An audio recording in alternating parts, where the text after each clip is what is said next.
सर्वच मान्यवर मंडळींना विनंती करतो की आपण युगपुरुषांचा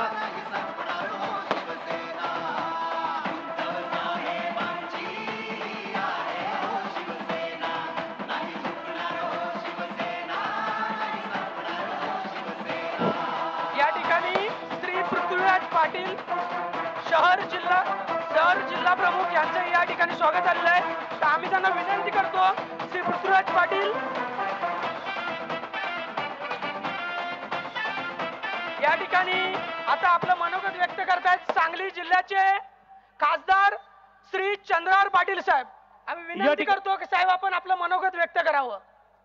या ठिकाणी आलेल्या सर्वच मंडळींचं मी स्वागत करतो. उपस्थित पश्चिम महाराष्ट्राचे मुलुक मैदानी तोप नितीन बानुगडे पाटील, प्राध्यापक नितीन बानुगडे पाटील त्यांच्या समवेत या ठिकाणी उपस्थित राहत आहेत. खऱ्या अर्थानं सांगली जिल्ह्यातील या ठिकाणी शिवसेनेचे आपले उमेदवार सांगली जिल्ह्याचे श्री चंद्रहार पाटील हे आपलं मनोगत व्यक्त करतील. यानंतर तुमच्या आमच्याशी बोलण्यासाठी येत आहेत महाराष्ट्राचे डबल महाराष्ट्र केसरी पैलवान चंद्रहार दादा पाटील. आप की बार यानंतर बोलतायत पैलवान चंद्रहार दादा पाटील. हात वरती, जोरदार टाळी वाजवूयात.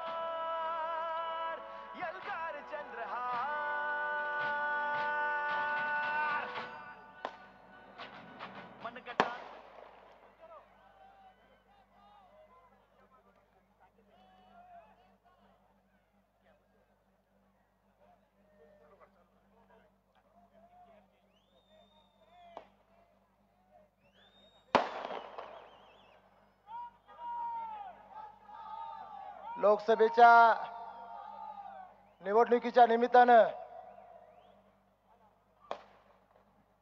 उपस्थित असणारे व्यासपीठावर बसलेले पक्षप्रमुख आदरणीय उद्धव साहेब, त्याचप्रमाणे व्यासपीठावर उपस्थित असणारे खासदार संजय राऊत साहेब, उपस्थित असणारे पश्चिम महाराष्ट्राचे नितीन बानुगडे पाटील साहेब,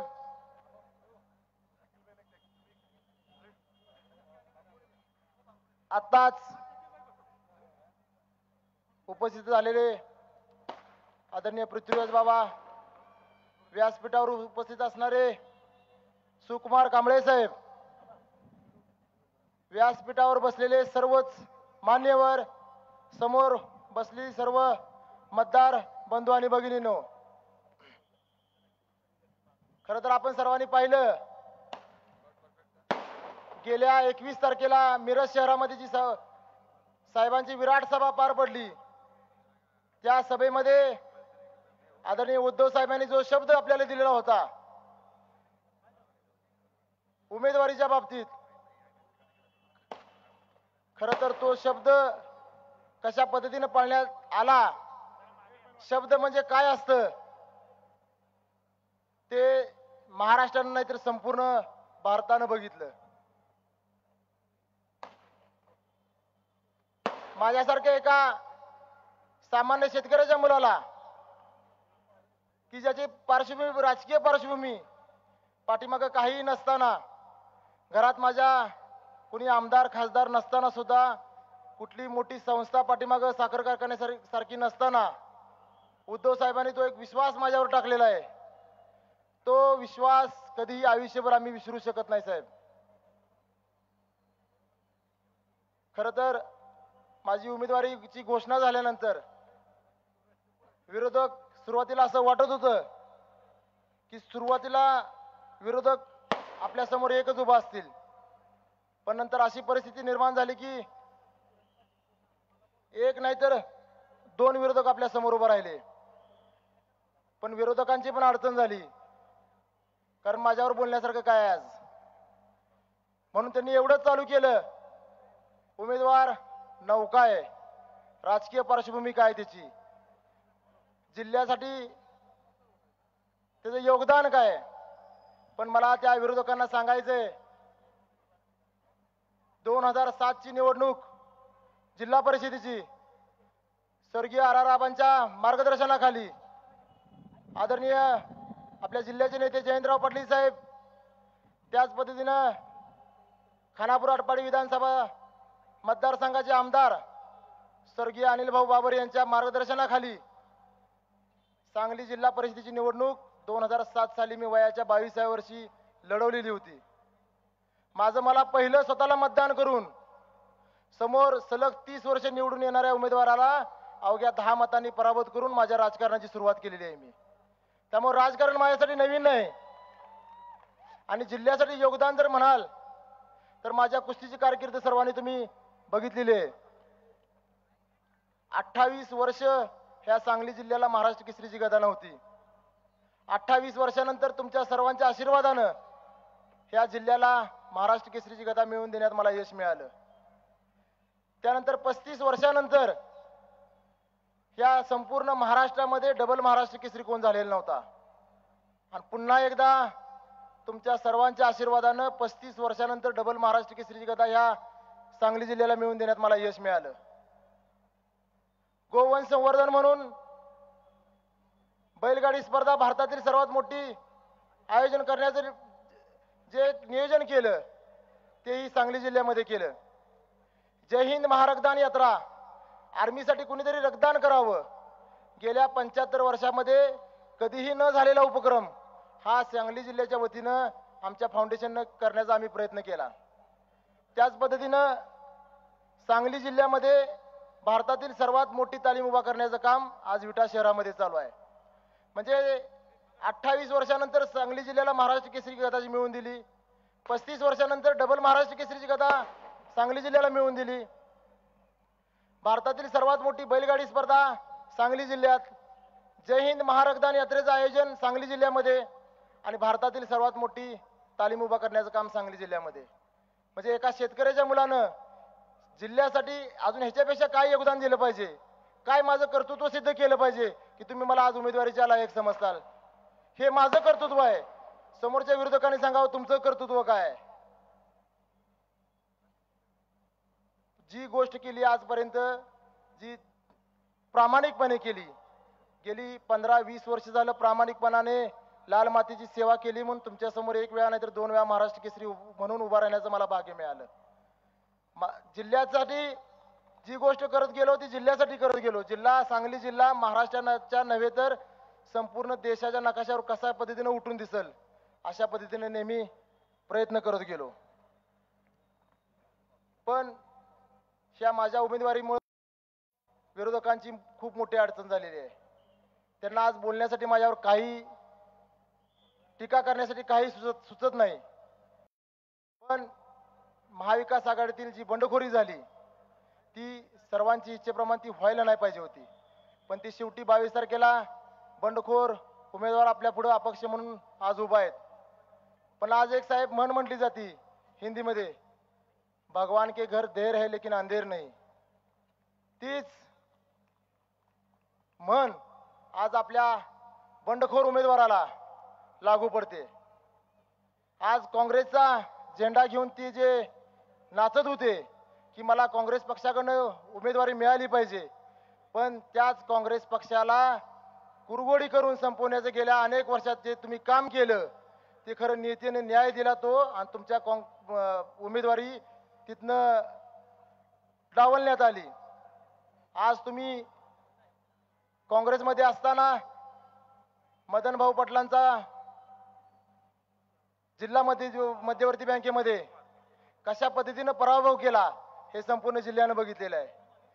विधानसभेला मदन भाऊंचा कशा पद्धतीने तुम्ही पराभव केला, त्यामध्ये तुमचा कसा मोठा वाटा त्यामध्ये होता हेही संपूर्ण सांगली शहरानं बघितलं. आज आमचे मार्गदर्शक इथं व्यासपीठावर उपस्थित आहेत, पृथ्वीराज बाबा पाटील. त्यांचाही अवघ्या थोड्या मतानं सांगली शहरामध्ये सांगली विधानसभा मतदारसंघामध्ये कुणामुळे पराभव झाला हेही संपूर्ण सांगली जिल्ह्याला माहिती आहे. त्यामुळं जो नियतीने न्याय केला तो तुमच्याबरोबर योग्य केला आणि काँग्रेसमध्ये तुम्हाला उमेदवारी मिळाली नाही. त्यानंतर तुम्ही दुसरा एक प्रयोग केला. ज्या काँग्रेसनं आजपर्यंत तुम्हाला सांभाळलं, ज्या काँग्रेसचं नाव घेऊन तुम्ही आज जनतेपुढे जात होता, स्वर्गीय वसंतदादांचं नाव घेऊन आज तुम्ही भाषणाला उभा राहता. वसंतदादांचं नाव खरं एवढं मोठं नाव आजपर्यंत संपूर्ण महाराष्ट्रामध्ये आज वसंतदादांचं नाव आदराने घेतलं जातं. सांगली जिल्ह्यातच नव्हे तर विदर्भ मराठवाड्यामध्ये सुद्धा आज वसंतदादांचं नाव आजही आदराने घेतलं जातं. पण आज तुम्हाला भाषणाला उभं राहिल्यानंतर आज पहिल्यांदा मी मुख्यमंत्र्यांचा नातू आहे, मला प्रचंड मताने तुम्ही विजय करा हेच तुम्हाला बोलण्यासाठी एकमेव मुद्दा तुमच्या समोर आहे. पण बंडखोरी केल्यानंतर तुम्ही प्रामाणिकपणे जर बंडखोरी केली असती तर हे जनतेने स्वीकारलं असतं. पण तुम्ही आज भाजपची बी टीम म्हणून जी उमेदवारी केलेली आहे तिथेही तुम्हाला नियतीने तिथे न्याय केलेला आहे. भाजपचं मोठं पाकिट घेऊन तुम्ही आज एका शेतकऱ्याच्या पोराला हरवण्यासाठी तुम्ही माझ्यासमोर उभा आहात.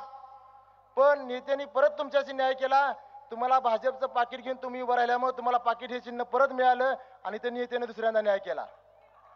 त्यामुळं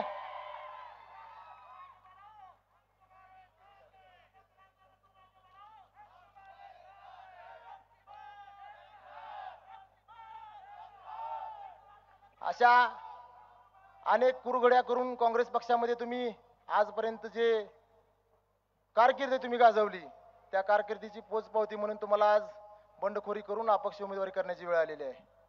तुमच्या हे कसं लक्षात आलं नाही मला आजपर्यंत समजलेलं नाही. ज्या विद्यमान खासदारांची तुम्ही हॅट्रिक करण्यासाठी माझ्यासमोर उभा राहिलेला आहात की स्वतःच्या उमेदवारीमुळं इकडे संजय काका पाटलांची हॅट्रिक होईल पण तुमची पण हॅट्रिक होणार आहे हे तुमच्या कसं काय लक्षात आलं नाही.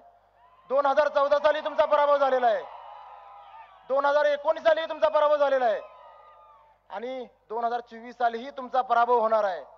2014 साली केंद्रीय मंत्री असताना तुम्ही 3.5 लाख मतांनी पराभव झालेला आहे तुमचा. 2019 साली 1 ते 1.5 लाखाने तुमचा पराभव झालेला आहे. तरी सुद्धा आज उमेदवारी मलाच पाहिजे म्हणून तुम्ही जनतेसमोर जाताय. काय संजय काकांची हॅट्रिक करण्याच्या नादात तुमची पण हॅट्रिक होणार आहे हे तुमच्या कसं काय लक्षात आलं नाही. पण आज तुम्हाला मला हे सांगायचं आहे, तुमची तर हॅट्रिक होणारच आहे पण ह्या चंद्रहार पाटलाची महाविकास आघाडीची विजयाची पताका दिल्लीमध्ये फडकणार आहे.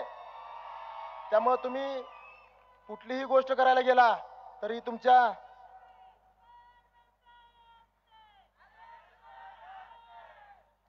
आज सकाळीच आपल्या देशाचे नेते शरदचंद्र पवार साहेबांच्या मार्गदर्शनाखाली आज तासगाव शहरामध्ये महाविकास आघाडीची त्या सभेसाठी जयंतराव पाटील साहेब जिल्ह्यातील सर्व प्रमुख नेते उपस्थित होते. पण तासगाव शहरामध्ये सभा होत असताना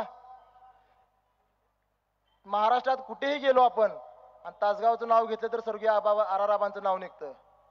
पण त्याच तासगावचं नाव एवढं मोठं करण्यामध्ये जो आराराबांचा वाटा आहे त्याच तासगावमध्ये साहेब ह्या विद्यमान खासदारांमुळे संजय काका पाटलांच्यामुळे कारखान्याची उसाची बिलं न दिल्यामुळे महिलांवर टक्कल करून फिरण्याचा पाळी आली, मोर्चा काढण्यात आला खासदारांच्या विरोधात. त्याच तासगाव शहरामध्ये उसाची बिलं न मिळाल्यामुळे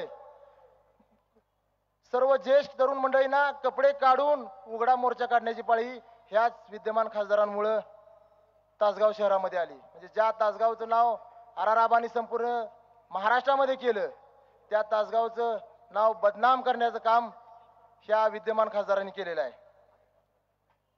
शेवटी जाताना साहेब एवढंच सांगेन मी, आज एका शेतकऱ्याच्या मुलापुढे 2 दरोडेखोर उभा आहेत, 2 साखर कारखानदार उभा आहेत, 2 साखर कारखाने ज्यांनी बंद पाडले, शेतकऱ्यांची उसाची ज्यांनी बिलं बुडवली, अशा 2 साखर कारखानदारांच्या पुढे मी शेतकऱ्याचा मुलगा म्हणून उभा आहे. आपल्या जिल्ह्याचे नेते आदरणीय विश्वजित कदम साहेबांचं इथं आगमन झालेलं आहे. आज मला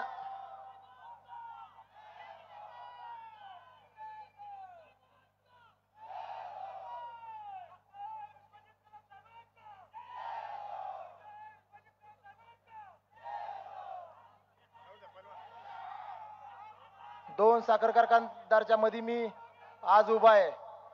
जिल्ह्यातल्या जनतेने ठरवावं. आज शेतकऱ्याचा पोरगा तुमच्या समोर उभा आहे, 2 साखर कारखानदार उभा आहेत. त्यातल्या एकानंही सहकारी संस्था नीट चालवली असती तर हा बोलण्याचा मला अधिकार नव्हता. पण दोघांच्यात मिळून 3 साखर कारखाने बुडवून शेतकऱ्यांची उसाची बिलं 10 वर्ष न देऊन आज ते जनतेसमोर तुमच्या समोर मत मागायला येतात. म्हणून आज सर्वांना मी एकच विनंती करीन, तुम्ही निवडा, तुमचा पर्याय तुम्ही निवडा. आज तुमच्या समोर एक शेतकऱ्याचा मुलगा उभा आहे आणि दोन साईडला दोन बंद पडलेले कारखानदार उभा आहेत.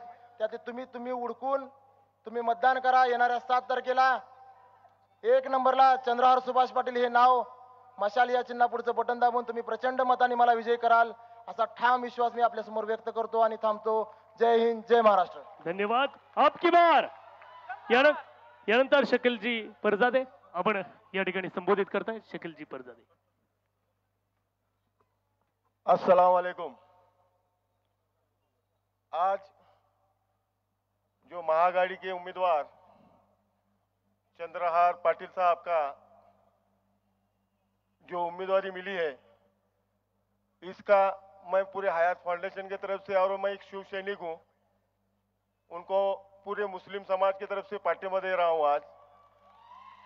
और दूसरी चीज ये है कि जो महाआघाड़ी बनी है, जो राहुल गांधी साहब ने जो बनाई है, शरद पवार साहब ने जो बनाई है, उद्धव साहब ने जो महाआघाड़ी बनाई है, तो इस महाआघाड़ी का काम है कि बीजेपी को हराना. ऐसे नहीं है कि हमें जो जिसको टिकट नहीं मिला उसका वारसा चल रहा है, इसे हमें मतदान करना है. हमें मतदान करना है राहुल गांधी साहब को देखकर, हमें मतदान करना है शरद पवार साहब को देखकर, हमें मतदान करना है उद्धव साहब को देखकर. जो उद्धव साहब ने उनके जब वो मुख्यमंत्री थे तो एनआरसी के बारे में जो हिंदुस्तान में सब में पहले मुसलमान के विरोध में जो आवाज उठाई थी तो वो उद्धव साहब ने उठाई थी. बाकी के जितने भी जो पक्ष के प्रमुख थे उन्होंने एनआरसी के बारे में कभी नहीं बोला.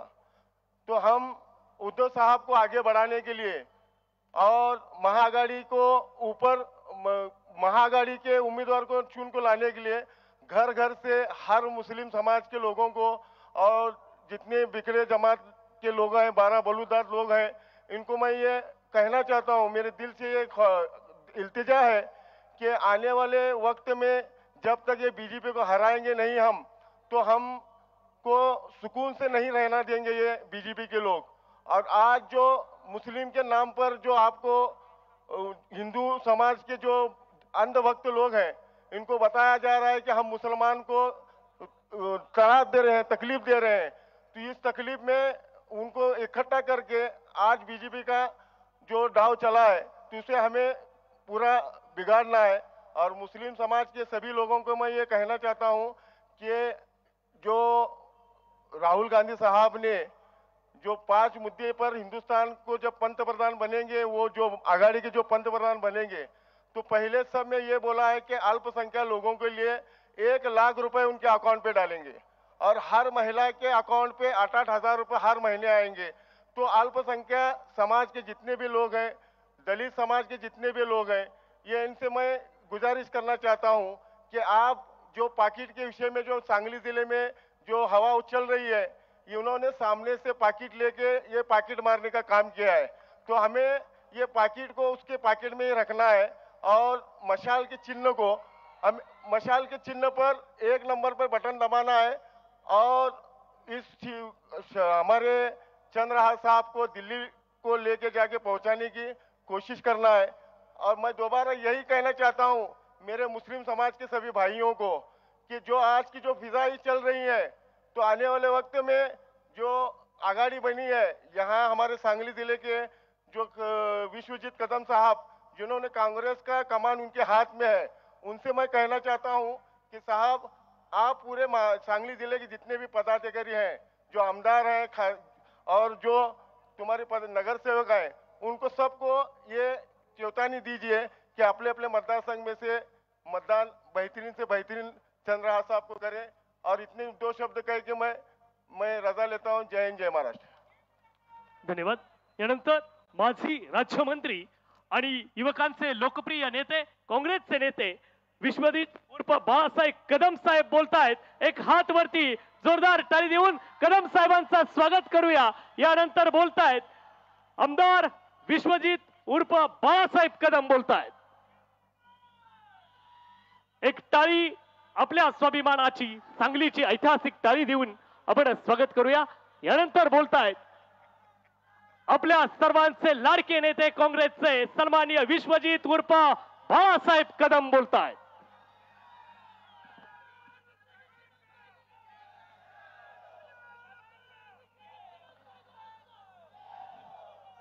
सांगली लोकसभा मतदारसंघाच्या महाविकास आघाडीतील शिवसेनेचे व महाविकास आघाडीचे अधिकृत उमेदवार खानापूर तालुक्याचे सुपुत्र पैलवान चंद्रहारजी पाटील यांच्या प्रचाराच्या निमित्ताने आज सांगली शहरामध्ये या भव्य सभेला मार्गदर्शन करण्याकरता उपस्थित असणारे महाराष्ट्राचे ज्येष्ठ नेते, खऱ्या अर्थाने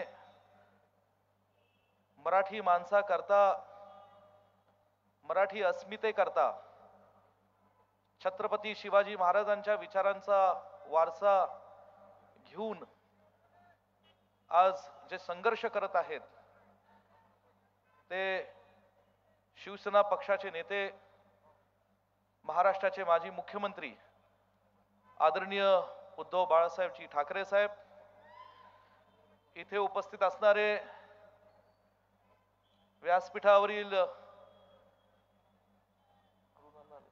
व्यासपीठावरील सर्वच मान्यवर, काँग्रेस, राष्ट्रवादी काँग्रेस पक्ष, शिवसेनेचे सर्व पदाधिकारी, मोठ्या संख्येने आज इथे उपस्थित असणारे सांगली शहरातील व सांगली जिल्ह्यातील तमाम नागरिक, ज्येष्ठ वडीलधारी, मोठ्या संख्येने उपस्थित असणाऱ्या आमच्या माता भगिनी, सर्व तिन्ही पक्षांचे कार्यकर्ते, वृत्तवाहिन्यांचे प्रतिनिधी आणि उपस्थित पत्रकार बंधू भगिनींनो,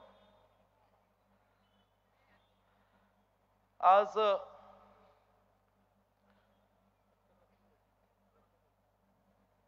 बरीच उत्सुकता सांगली शहरातल्या आणि सांगली जिल्ह्यातल्या नागरिकांमध्ये लागलेली आहे की आजच्या सभेमध्ये जो प्रत्येक वक्ता आपलं मनोगत मांडणार आहे तो वक्ता नेमकं काय बोलणार आहे. साहेब, आपल्या परवानगीने मी नम्रपणे आपल्याला आपल्या सर्वांच्या समोर काही गोष्टी मांडणार आहे. मी सांगली जिल्ह्यामध्ये युथ काँग्रेसच्या चळवळीतनं लोकांचा आशीर्वाद घेऊन, कार्यकर्त्यांची साथ घेऊन गेल्या 20-22 वर्षापासून काम करत आहे. व्यक्तिगत माझ्या जीवनामध्ये माझे वडील स्वर्गीय पतंगरावजी कदम साहेब यांचा एक आदर्श, माझे चुलते मोहनराव कदम दादा यांची प्रेरणा आणि ज्या पलूस कडेगाव विधानसभा मतदारसंघातून मी माझ्या जनतेचं प्रतिनिधित्व करतो, असे पलूस कडेगाव विधानसभा मतदारसंघाने सांगली जिल्ह्यातल्या काँग्रेस पक्षावर प्रेम करणाऱ्या सर्व कार्यकर्त्यांच्या बळावर मी गेले 22 वर्ष या सांगलीच्या मातीतून महाराष्ट्रात काम करत राहिलो. मी युथ काँग्रेसचं अध्यक्षपद भूषवलं आणि काँग्रेस पक्षाचा कार्यकर्ता म्हणून सांगली जिल्ह्यामध्ये कुठलंही नैसर्गिक संकट असो, कधी दुष्काळाचं संकट आलं, कधी कृष्णा नदीवर महापुराचं संकट आलं, तर कधी सांगली जिल्ह्यावर राजकीयही संकट आलं, या सर्व संकटांच्या प्रसंगामध्ये केवळ काँग्रेस पक्षाच्या विचारधारेवर जे लोक विश्वास ठेवतात, अशा लोकांच्या आशीर्वादाने, अशा लोकांच्या साथीने गेले अनेक वर्षांपासून आम्ही काम करत राहिलो. साहेब, आपल्याला सांगली जिल्ह्याचा इतिहास, भूगोल हा पुरेपूर आपण त्याची माहिती आपण ते जाणत आहात. देशाच्या स्वातंत्र्य लढ्यामध्ये सांगली जिल्ह्याचं प्रचंड मोठं योगदान आहे. स्वर्गीय यशवंतराव चव्हाण साहेब ज्यांनी महाराष्ट्राचं पहिलं मुख्यमंत्री पद भूषवलं, त्यांचा जन्म देवराष्ट्र गावामध्ये, तो माझा पलूस कडेगाव विधानसभा मतदारसंघातलं ते गाव. त्यांनी स्वातंत्र्य लढ्यामध्ये योगदान दिलं. तदनंतर त्यांच्या विचारातून स्वर्गीय यशवंतराव चव्हाण साहेबांच्या प्रेरणा घेऊन या सांगलीच्या आणि पश्चिम महाराष्ट्राच्या मातीमध्ये अनेक असे दूरदृष्टीचे नेते तयार झाले, ज्यांनी महाराष्ट्राच्या आणि सांगली जिल्ह्याच्या ग्रामीण जनतेला, शेतकऱ्यांना न्याय देण्याचा मनापासून प्रयत्न केला. ग्रामीण भागात सहकार चळवळ असेल, ग्रामीण भागातली काँग्रेस पक्ष हा विचार घराघरापर्यंत रुजलेला असेल, ह्यामध्ये सुद्धा या थोर मोठ्या नेत्यांचं फार मोठं योगदान आहे. स्वर्गीय वसंतदादांचा त्यात आवर्जून उल्लेख करावा लागेल, ज्यांनी सुद्धा या मातीतून महाराष्ट्राचं मुख्यमंत्री पद भूषवलं. परंतु तदनंतरच्या काळात जेव्हा देशात आणि महाराष्ट्रात काही राजकीय घडामोडी घडत होत्या, त्यांचा आणि काँग्रेस पक्षातल्या अनेक नेत्यांचा, स्वर्गीय राजाराम बापू असतील, ह्यांचा सुद्धा आदर्श डोळ्यासमोर ठेवून एक नवीन पिढी सांगली जिल्ह्याच्या राजकारणात तयार झाली. स्वर्गीय विलासरावजी देशमुख, स्वर्गीय शिवाजीराव देशमुख साहेब असतील आणि आदरणीय स्वर्गीय पतंगरावजी कदम साहेब असतील, ही अशी काही मंडळी तयार झाली, ज्यांनी ज्या ज्या वेळेस काँग्रेस पक्षाला कुठल्या आव्हानाला सामोरे जावं लागलं, त्या त्यावेळेस या सगळ्या मंडळींनी खंबीरपणे जिल्ह्याची, काँग्रेस पक्षाची जबाबदारी सांभाळली आणि या जिल्ह्यातून पुन्हा महाराष्ट्रामध्ये काँग्रेस पक्षाचं पाठराखण करण्याची एक महत्त्वपूर्ण जबाबदारी कामगिरी पार पाडली. 99ला जेव्हा काँग्रेस राष्ट्रवादीची फाटाफूट झाली, तेव्हा 9 आमदारांपैकी 7 आमदारांना निवडून आणण्याचं काम स्वर्गीय पतंगरावजी कदम साहेबांनी अत्यंत ताकदीने या सांगली जिल्ह्याच्या जनतेच्या आशीर्वादातनं साथीने केलेलं होतं. साहेब, स्वातंत्र्य लढ्यामध्ये जशी काँग्रेस पक्षाच्या विचाराची माणसं काम करत होती, तशी ज्ञात अज्ञात अनेक मंडळी होती. क्रांतिसिंह नाना पाटील होते, आदरणीय प्रबोधनकार ठाकरे साहेबांचा सुद्धा उल्लेख करता येईल. संयुक्त महाराष्ट्राच्या चळवळीत सुद्धा त्यांचं प्रचंड मोठं योगदान होतं. हे महाराष्ट्रात इतिहासात त्याचं सुवर्णाक्षरात नोंद झालेली आहे. ही सगळी मंडळी काँग्रेसची असो, स्वर्गीय प्रबोधनकार ठाकरे साहेब असो, ही सगळी मंडळी जेव्हा एखाद्या चांगल्या व्यापक हितासाठी एकत्र येत होती, तेव्हा कुठे ना कुठे ही एका चुकीच्या विचारधारेला विरोध सुद्धा करत होती. तो मनुवादाचा विचार होता. साहेब, मला आठवतं साहेबांचे, प्रबोधनकार ठाकरे साहेबांचं लिखाण मी सुद्धा वाचलेलं आहे आणि त्यांच्या लिखाणातून जे जे काय आम्ही पाहिलं, वाचलं, शिकलो, त्यातून महाराष्ट्राच्या हितासाठी अनेक काही आम्हाला भविष्यात करण्यासारखं आहे.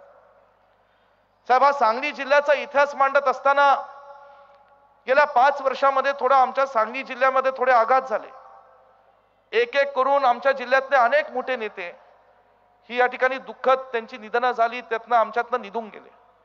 कदम साहेब गेले, स्वर्गीय RR पाटील साहेब ज्यांनी सुद्धा या तासगावच्या मातीतून महाराष्ट्रामध्ये मोठं काम केलं, शिवाजीराव देशमुख साहेब असतील, स्वर्गीय मदन पाटील असतील, ज्यांनी या सांगली शहराचं, मिरजेचं चांगलं खंबीर असं नेतृत्व केलं, ही सगळी मंडळी आमच्यावर निघून गेली आणि या सांगली जिल्ह्याची जबाबदारी आमच्यासारख्या तरुण पिढीवर आली. पूर्वीचा काळ वेगळा होता साहेब. आपला शिवसेना पक्ष हा भाजप सोबत होता, त्यावेळेस काँग्रेस राष्ट्रवादीचा वेगळा संघर्ष होत होता. परंतु 2019ला महाराष्ट्राच्या इतिहासामध्ये एक नवा इतिहास घडला आणि शिवसेना हा पक्ष आपल्या नेतृत्वाखाली चुकीच्या गोष्टीला विरोध करण्याकरता, फसव्या राजकारणाला विरोध करण्याकरता आपण काँग्रेस राष्ट्रवादी सोबत एकत्रित येऊन राज्यामध्ये महाविकास आघाडीचं सरकार स्थापन केलं. हे सरकार स्थापन करत असताना आपण मुख्यमंत्री पदाची ही जबाबदारी तुमची व्यक्तिगत इच्छा नसताना, साहेब मी हे बोलून दाखवतो कारण थोडंसं कदाचित तुम्हाला आवडणार नाही, तुमची इच्छा नव्हती, तुम्हाला मनापासून वाटत होतं शिवसेनेच्या एका कार्यकर्त्याला हे पद मिळावं, कारण पदाचा तुम्हाला लोभ नाही हे आम्ही सगळे जाणतो. परंतु सगळ्या महाराष्ट्राला वाटलं की एका अत्यंत ज्याला समाजामध्ये एक प्रतिष्ठा आहे, मान आहे, सन्मान आहे, अशा व्यक्तीला हे मुख्यमंत्री पद मिळावं, म्हणून ती जबाबदारी तुम्ही स्वीकारली. महात्मा ज्योतिराव फुलेंच्या नावाने महाराष्ट्रातल्या ग्रामीण भागातल्या शेतकऱ्यांना कर्जमाफीच्या माध्यमातून आधार देण्याचं तुम्ही काम केलं. मी त्या काळात सहकार राज्यमंत्री होतो, त्याची अंमलबजावणी आपल्या सरकारने चांगली केली.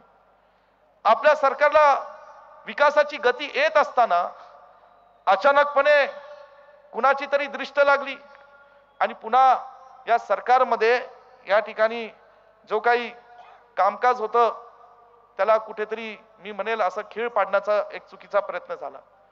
कोरोनाच्या काळामध्ये आपल्या नेतृत्वाखाली जे सरकारने काम केलं, आपण आम्हाला सातत्याने कॅबिनेटच्या मीटिंग मध्ये सांगत होता, अधिकाऱ्यांना सांगत होता की विकास कदाचित आज न उद्या होऊ शकेल, पण ज्या माणसांनी, ज्या मराठी लोकांनी आपल्याला आशीर्वाद दिला, सरकार चालवण्याची जबाबदारी दिली, त्या मराठी लोकांच्या, त्या माणसांची या ठिकाणी आरोग्य सेवा करणं कोरोनाच्या काळात, त्यांच्या प्राण्याचं संरक्षण करणं त्या काळात, ही आपली नैतिक जबाबदारी आहे आणि ती आपण आदरणीय उद्धव साहेब अत्यंत समर्थपणे पार पाडली.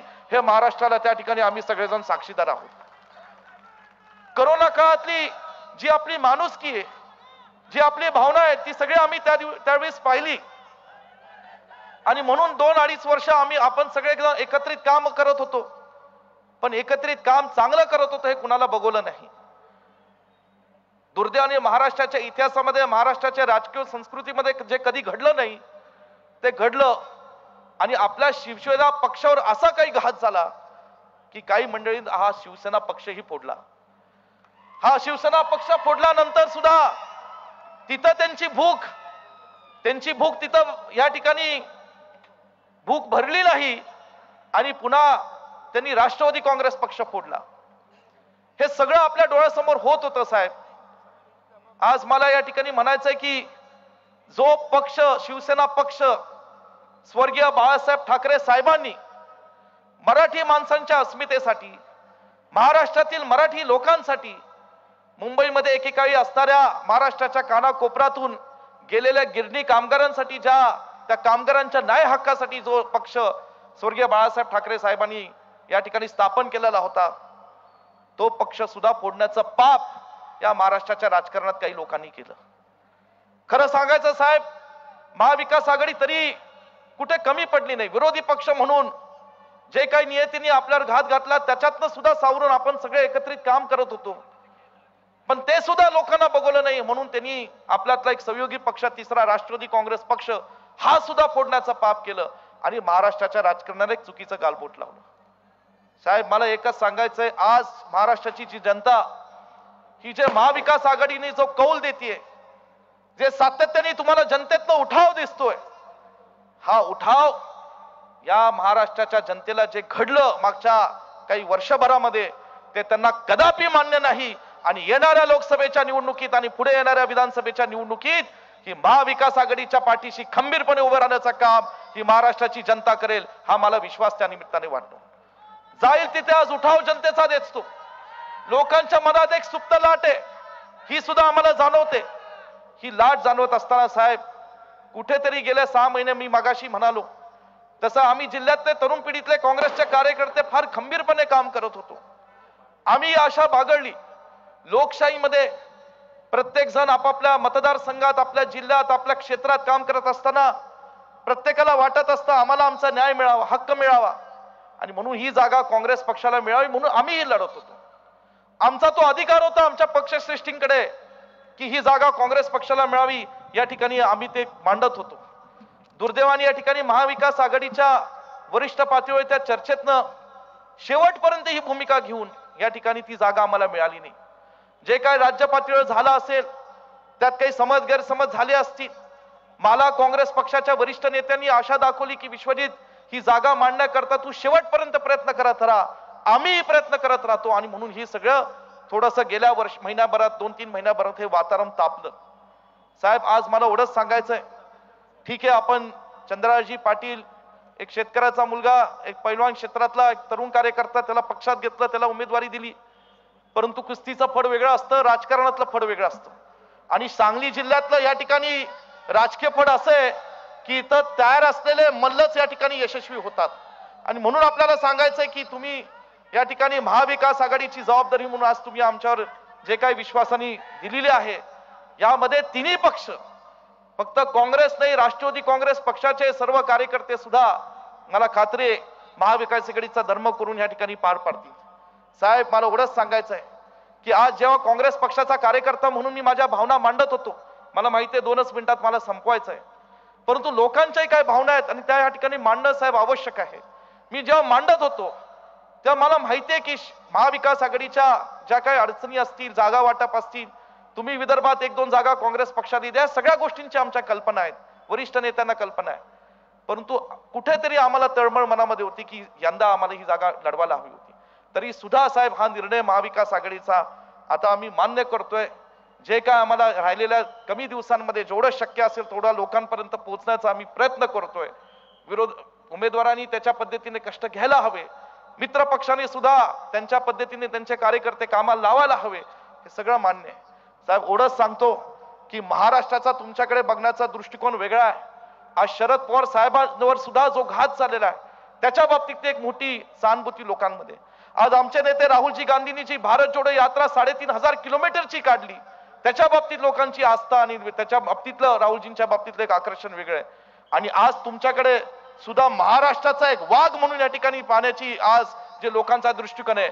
पण जसे तुम्ही वाघ आहात साहेब, तसे सांगली जिल्ह्यातले आम्ही सुद्धा वाघ आहोत, एवढंच मला सांगायचंय.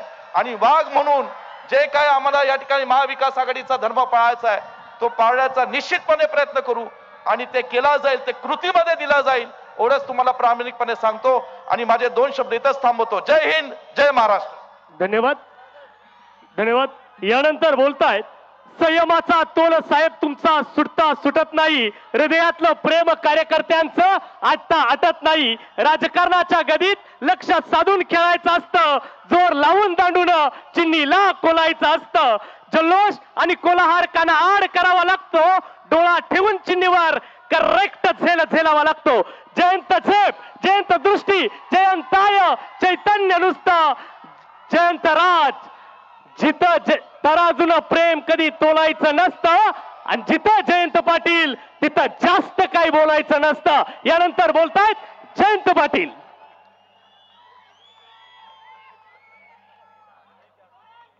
आपल्या सर्वांचेच नाही तर सगळ्या महाराष्ट्राचे, ज्यांच्या सभांसाठी, ज्यांच्या भाषणासाठी महाराष्ट्र आतुर असतो आणि ज्यांच्या नेतृत्वाखाली आमची महाविकास आघाडी महाराष्ट्रामध्ये 48 जागा अतिशय प्रभावीपणाने लढते. आणि सुरुवातीला ही रंगणार नाही, महाविकास आघाडीचं काही चालणार नाही असा समज करून देणाऱ्यांच्या समोर एक प्रचंड मोठं आणि यशाचं घवघवीत यश मिळवणारं असं आव्हान निर्माण करणारे आपल्या सर्वांचे लाडके उद्धवजी ठाकरे साहेब, आज ज्यांच्या भाषणाला आपण नेहमीच आतुरतेनं ऐकत असतो, पाहत असतो, ते संजयजी राऊत साहेब, काँग्रेस पक्षाचे नेते विश्वजित कदमजी, आपले उमेदवार चंद्रहार पाटीलजी,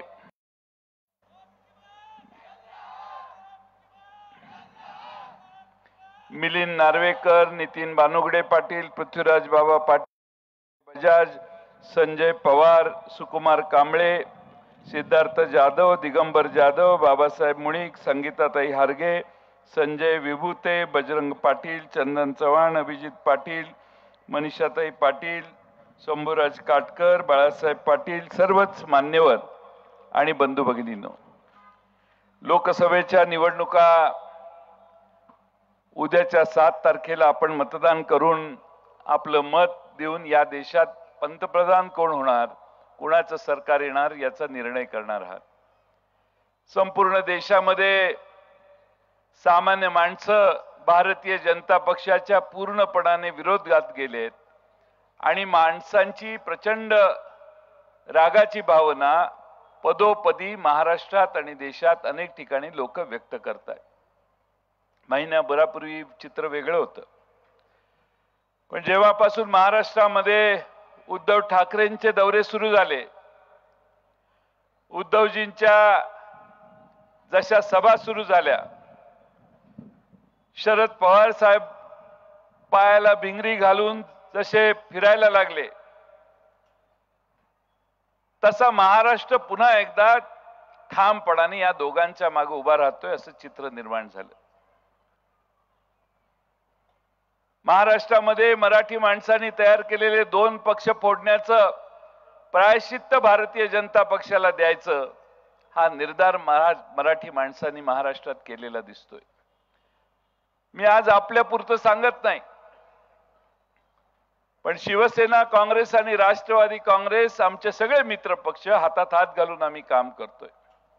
अपवाद फक्त सांगलीच आहे. या मतदारसंघामध्ये हा मतदारसंघ शिवसेना आणि काँग्रेस यांच्या चर्चेमध्ये शिवसेनेकडे गेला. शिवसेनेने चंद्रहार पाटील डबल महाराष्ट्र केसरी यांना उमेदवारी दिली. हा त्या पक्षाचा निर्णय आहे, आघाडीचा निर्णय आहे, एकट्या शिवसेनेचा निर्णय नाही. कारण आघाडीतले 48 उमेदवार आम्ही सगळ्यांनी बसून मिळून जे ज्या पक्षाला जागा आल्या त्या पक्षाने निर्णय घेऊन घोषित केल्या. मी माझी सातारची जागा दुसऱ्या कुठल्या पक्षाला चर्चा करून फारशी केली नसेल कदाचित. आणि म्हणून एकदा पक्षाला जागा गेल्यानंतर, निर्णय जाहीर झाल्यानंतर त्याच्यावर चर्चा न करता भारतीय जनता पक्षाला आपल्याला जर पराभूत करायचं असेल तर या नवीन चेहऱ्याच्या मागे आपल्या सगळ्यांनी उभा राहायला पाहिजे. आपण जर आपल्या उद्दिष्टाशी प्रामाणिक असू, महाराष्ट्रामध्ये खरंच आपल्याला भाजपचा चेहरा बुरखा उतरवायचा असेल आणि भाजपचा विरोध करायचा असेल तर महाराष्ट्रात प्रत्येक मतदारसंघ, नुसता सांगली नाहीये, प्रत्येक मतदारसंघामध्ये 3, 4, 5 पक्ष, दोन्ही भारतीय कम्युनिस्ट पक्ष, मार्क्सवादी कम्युनिस्ट पक्ष, समाजवादी पक्ष, शेतकरी कामगार पक्ष, सगळे पक्ष एकसंघपणाने हातात हात घालून काम करतायत. आणि म्हणून माझी आपणा सर्वांना विनंती आहे, ठीक आहे कुणाचा तरी इच्छा होती, नाही झाली मान्य, पण त्याचा अर्थ आपण आपली लढाईची दिशा बदलू शकत नाही. आपण एकसंघपणाने, ताकदीनं, ठामपणानं चंद्रहार पाटील यांच्या मशालीचंच काम केलं पाहिजे. स्टेजवर एक आणि खाली एक अशी भाषा जर आम्ही करायला लागलो तर पंचायत होईल. लोक काय म्हणतात हे फार महत्वाचं नाही, आपली सद्सद्विवेक बुद्धी जागृत ठेवून आपण सगळ्यांनी काम केलं पाहिजे. मी राष्ट्रवादी काँग्रेसच्या सगळ्या कार्यकर्त्यांना सांगतो, माझ्या पक्षात राहायचं असेल, माझ्या बरोबर काम करायचं असेल तर त्यांनी चंद्रहार पाटलांचंच काम केलं पाहिजे. त्यांनी दुसरं इकडं तिकडं केलं तर त्यांना माझा शेवटचा नमस्कार राहील. शेवटी आम्हाला भारतीय जनता पक्षाचा पराभव करताना शिवसेना आणि काँग्रेस दोन्ही पक्ष पाहिजेत. मी महाराष्ट्रामध्ये 10 जागा लढवतोय, 10 जागा राष्ट्रवादी शरद पवार साहेब लढवत आहेत. त्या सर्व ठिकाणी हे दोन्ही पक्ष मला पाठिंबा देत आहेत, दोन्ही पक्ष आम्हाला मदत करतायत. अगदी कम्युनिस्ट पक्षाचे देखील नेते आम्हाला मदत करतायत. त्यामुळं ही आघाडीचा भंग होणार नाही, आघाडीत कुठं क्रॅक जाणार नाही, आघाडी एकसंघ राहील याचा प्रयत्न सगळ्या मान्यवर नेत्यांनी केलं पाहिजे. एखाद्याला राज्य पातळीवर नेतृत्व करायचं असेल तर त्याने तेवढा ठामपणा पण दाखवायचा असतो. लोकांना असं वाटतं उद्धवजी की मी तुम्हाला उमेदवार दिला, मी तुम्हाला सांगितलं ही काँग्रेसची जागा, ही सांगलीची जागा तुम्ही घ्या, असं मी कशाला सांगू. मला माझे 14 जागा पाहिजे होते, 13-14 जागा पाहिजे होत्या. मिलिंद नार्वेकर तिथं होते साक्षीला. 13-14 जागा मिळवताना मला नाकीनऊ झाली. अनेक जागा आम्ही सोडल्या. ईशान्य मुंबईची जागा संजय राऊत यांनी आमचा म्हणजे कधी काढून घेतली आम्हाला कळलंच नाही. तसं आम्ही भंडारा गोंदिया लढवणार होतो, कारण आम्ही मूळची जागा ती आमची तिकडं अमरावती जागा आमची मूळची जागा. तिकडं अपक्ष एक मागच्या वेळी आम्ही अपक्षांना पाठिंबा दिला तिकडं, आम्हाला त्यावेळी काय बुद्धी झालेली कुणास ठाऊक, पण आम्ही तिकडं अमरावतीला अपक्ष उमेदवाराला पाठिंबा दिला. नवनीत राणा ताईंना आमचा पाठिंबा आम्ही दिला. निवडून आल्यानंतर 3ऱ्या दिवशी भाजपच्या दारात जाऊन बसले. त्यामुळे अपक्षांना निवडून देणं फार धोक्याचं आहे.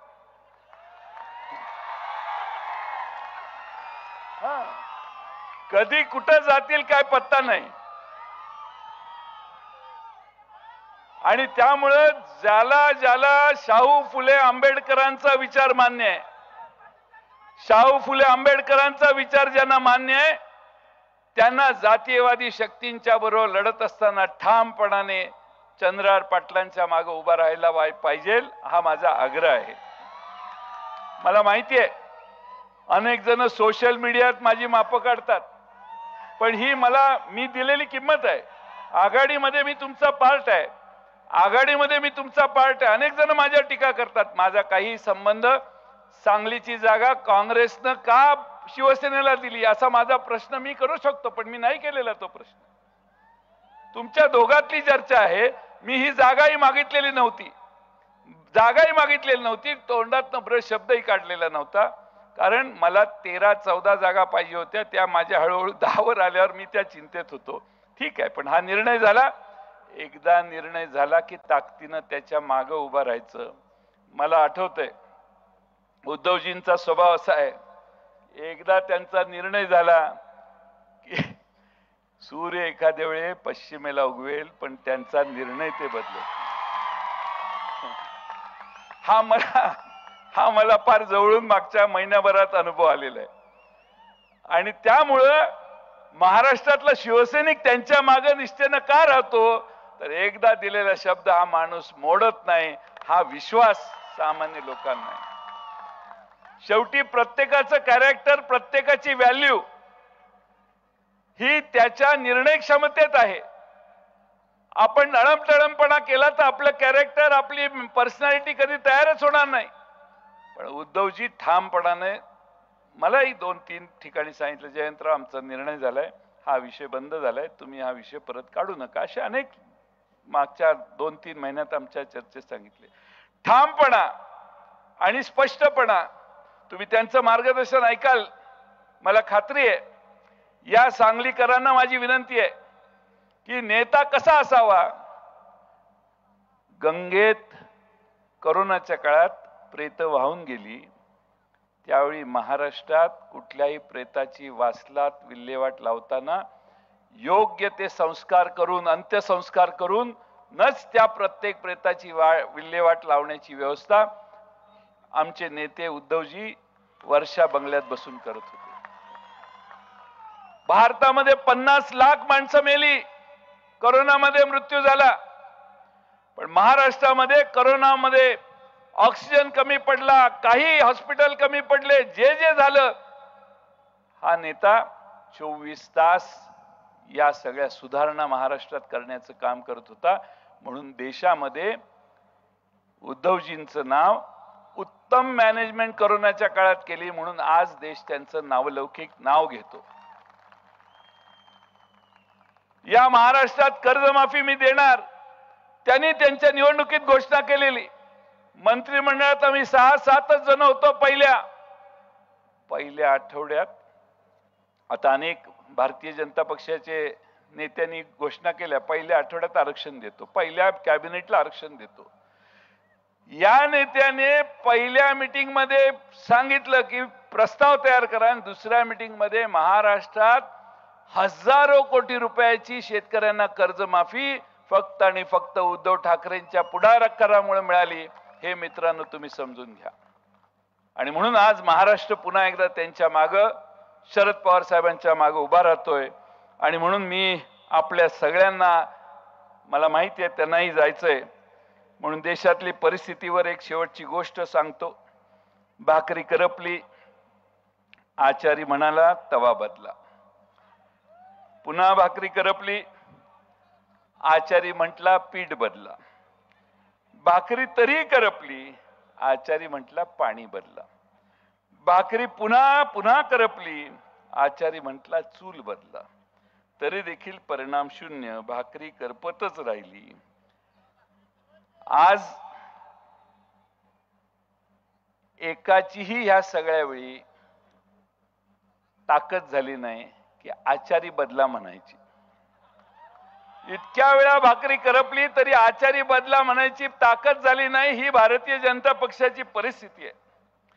आणि म्हणून तुमच्या माती महागाई मारणारा, तुमच्यावर बेकारीची कुऱ्हाड लादणारा, तुमच्या देशातल्या आया बहिणींची अब्रू जात असताना त्यावर चकार शब्द न काढणारा जो मूळ मालक आहे तो बदलण्याची वेळ आलेली आहे. आणि म्हणून आम्ही म्हणतो की यंदा आपल्या देशाचा पंतप्रधान आणि देशातलं भारतीय जनता पक्षाचं सरकार बदला. पुन्हा एकदा चांगले दिवस आणायचे असतील, महागाई कमी करायची असेल, जीएसटीतून तुम्हाला मुक्तता घ्यायची असेल, तर पुन्हा एकदा उद्धवजींच्या नेतृत्वाखाली आपण सगळे एकत्रित येऊ. मला खात्री आहे पुढच्या 6 महिन्यानं येणारं सरकार उद्धवजी तुमचंच असणार आहे, दुसऱ्या कुणाचंही नसणार आहे. आणि त्यामुळं सरकार बदललं जाणार आहे. सरकारच्या विरोधात महाराष्ट्र गेलेला आहे.